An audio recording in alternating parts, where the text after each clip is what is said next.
Printing press बनेगी और इसको लगभग 2 वर्ष लगा। पूरा इस पर चर्चा हुई, जो भी हम लोग तैयार हुए थे उस पूरी चर्चा हुई। चर्चा होने के पश्चात फिर उसका जो अंतिम स्वरूप बना वो 26 जनवरी 1952 में देश को 1950 में देश को समर्पित किया गया। और तब से हम गणतंत्र देश के रूप में लोगों के सामने प्रस्तुत हुए हैं। लोकतांत्रिक प्रक्रिया प्रारंभ हुई। लोकतांत्रिक प्रक्रिया का स्वरूप क्या होगा इसका विशद वर्णन है। संसद है, विधानसभाएं हैं, उसके विभिन्न प्रारूप हैं और उसके माध्यम से ही, संसद के माध्यम से, क्योंकि फेडरल स्टेट है, फेडरल स्टेट होने के कारण विधानसभाओं के माध्यम से कानून बनेंगे। कानून का पालन करना पड़ेगा।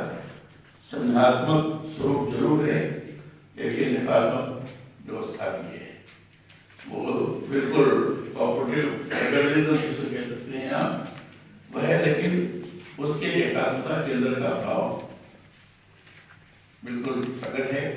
और इससे केंद्र सरकार के कानून के परिप्रेक्ष्य में उसके ही मार्गदर्शन में पूरा देश चलेगा। और जो फेडरल स्टेट के नाते जो राज्यों को उस प्रकार की स्वायत्तता प्राप्त है, वो अपने स्वायत्तता के हिसाब से अपने राज्य के विकास के लिए, कल्याण के लिए उस प्रकार कानून बनाएगा।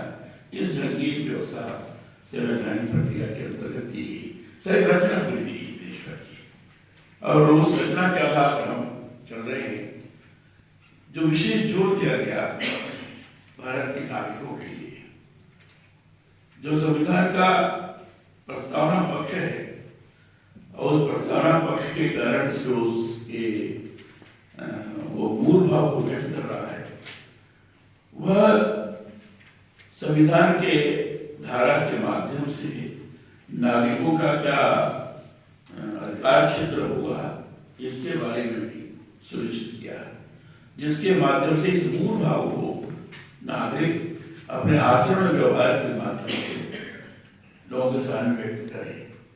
और इसलिए नागरिकों के लिए उनका फंडामेंटल राइट्स, जिसका भी वाचन किया हमारे श्री सूर्य कुमार जी ने, 19A B C जैसा करके बताया इन्होंने। 6 स्वातंत्र का मूल जो फंडामेंटल राइट्स हैं हमारे, और भी कुछ संशोधित हुए हैं, तो वो तो हम उसका अपना अधिकार मानकर उसका उपयोग करेंगे। लेकिन हमारा कर्तव्य क्या है? इस कर्तव्य को दर्शाया है धारा 51 के अंतर्गत, और उसमें सीधे सीधे है कि भारत की अखंडता, भारत की एकता सुनिश्चित करने के लिए हम अपना सारा व्यवहार करेंगे। समाज के अंदर परस्पर एक दूसरे पर सद्भाव स्थापित करने के लिए हम व्यवहार करेंगे। जो भी हमारे लिए कर्तव्य का निर्धारण होगा, जिम्मेदारी का निर्धारण होगा, उसका प्रामाणिकता और ईमानदारी के साथ हम पालन करेंगे। हिंसात्मक कोई ऐसा कार्य नहीं होगा जिससे कारण किसी प्रकार की अव्यवस्था हो सके, इसको भी हम आगे बढ़ाने का प्रयास करेंगे। ये सारी चीजें कर्तव्य के अंतर्गत दी गई हैं। जो भी दुश्मन तत्व हैं, विदेशी तत्व हैं, जो हमारे देश पर किसी प्रकार का आंच लाने का प्रयास कर रहे हैं, उनको हम सफलीभूत नहीं होने देंगे।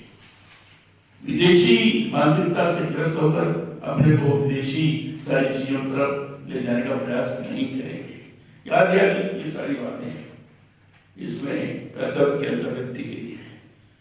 अधिकार की मांग तो लोग करते हैं, लेकिन अपने कर्तव्य का बोध जिस तरीके से होना चाहिए उसका अनुपालन अपने आचरण व्यवहार में नहीं कर रहे हैं।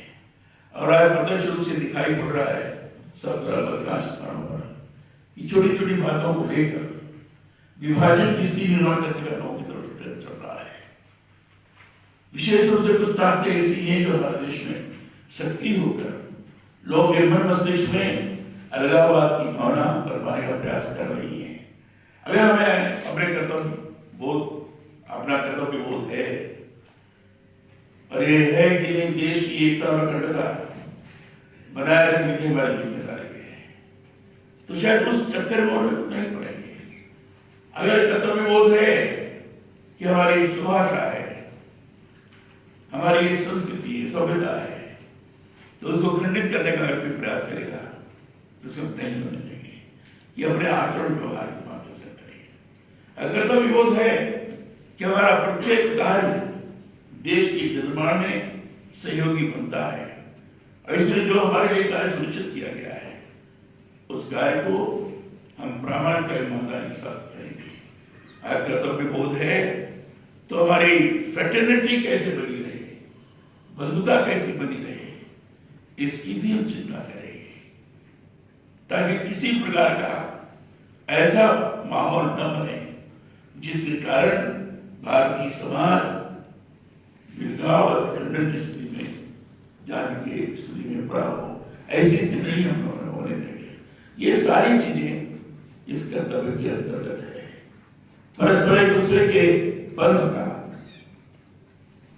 संप्रदाय का, धर्म का समादर करेंगे, उसमें सद्भाव स्थापित करेंगे। वही अपना आदर व्यवहार ऐसा नहीं होने देंगे जिससे हिंसात्मक माहौल को प्रोत्साहन मिले। ये कर्तव्य बोध है तो ये सारी चीजें स्वाभाविक रूप से नहीं होंगी और इसलिए अधिकार और इस सारी चीजों के बारे में तो लोग जानकारी है, उसकी मांग ज्यादा करते हैं। लेकिन मेरा कर्तव्य क्या है? संविधान के माध्यम से प्रस्तुत किया गया है, उसको करने के लिए कर रहे हैं।